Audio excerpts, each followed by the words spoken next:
Muling nagsorry si Pangulong Rodrigo Duterte sa harap ng Jewish community sa kanyang pahayag kaugnay sa Holocaust at kay Hitler. Ipinaliwanag din niya ang basehan ng kanyang mga maaanghang na salita laban sa mga kritiko ng kampanya kontra droga. Live mula sa Makati City, may report si Trisha Zafra. Trisha.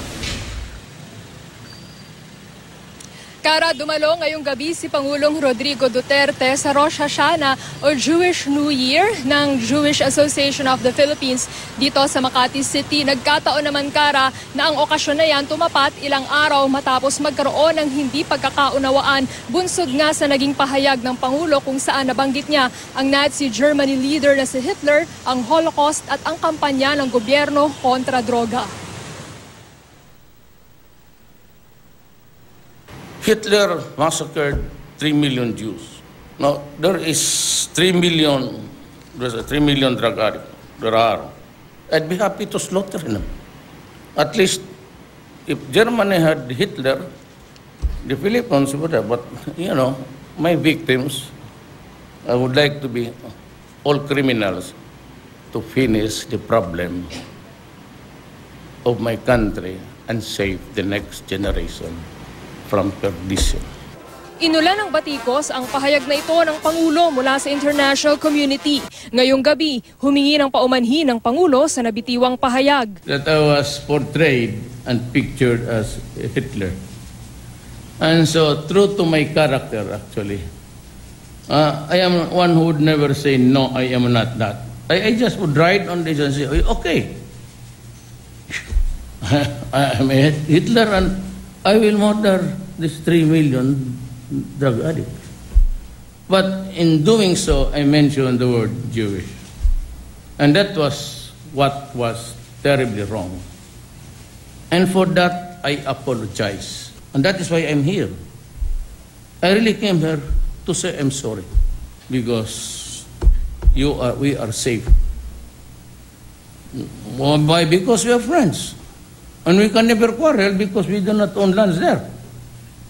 So, we cannot be occupying or extending our property there for you to get angry.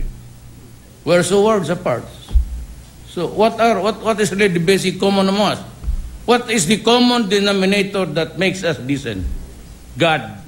Nagpaliwanag ang Pangulo kung ano ang pinanggagalingan ng kanyang mga maiinit na pahayag tungkol sa droga. Anya, mga pagbabanta lang ang meron siya para pigilan ang kriminalidad sa bansa. Hindi naman daw bawal magbanta. Sometimes I'm tempted really to declare martial law.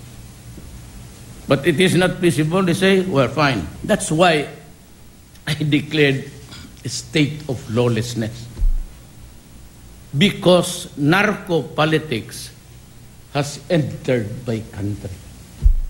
Isinisi ng Pangulo ang narco-politics sa mga opisyal ng gobyerno na protektor daw nito at binanggit partikular si Senadora Leila de Lima. The portals of the national government was already tainted with narco-politics when they elected Senator de Lima. The Secretary of Justice was responsible under his watch. One of the bureaus was the National Penitentiary. And it was there where drugs were manufactured, drugs were sold. And so the story of narco-politics is complete in my country. Muli ring nagpatutsyada ang Pangulo laban sa European Union at Amerika. Hindi raw tama na pagsabihan siya tungkol sa mga nangyayaring pagpatay sa bansa na may kaugnayan sa droga. Siya raw nawawalan ng 2 pulis araw-araw sa kampanya ng gobyerno. Kaya paano raw ito matatawag na extrajudicial killings? Muli niyang nilinaw na ang utos niya sa mga pulis ay maaari lamang silang gumamit ng puwersa kung nasa peligro na ang kanilang buhay. Ayon pa sa Pangulo, if media misquotes you, if media does not publish all what you say, or media slants it a little bit, and you have no defense, here am I trying to explain. My explanation never reaches the front pages. It is not even given. It's like all the what is they don't even know the feelings of the Filipinos or my feelings. They worried of the feelings of EU, Obama, and the human rights.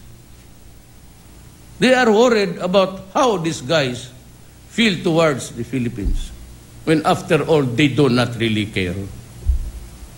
And that is why I said, if this is what happens now, I will be reconfiguring my foreign policy. Eventually, I might, in my time, I will break up with America. Samantala, tinanggap naman ng ambassador ng Israel ang apology ng Pangulo. And I think that the President made it very clear that that was not his intention, and we definitely accept his apology.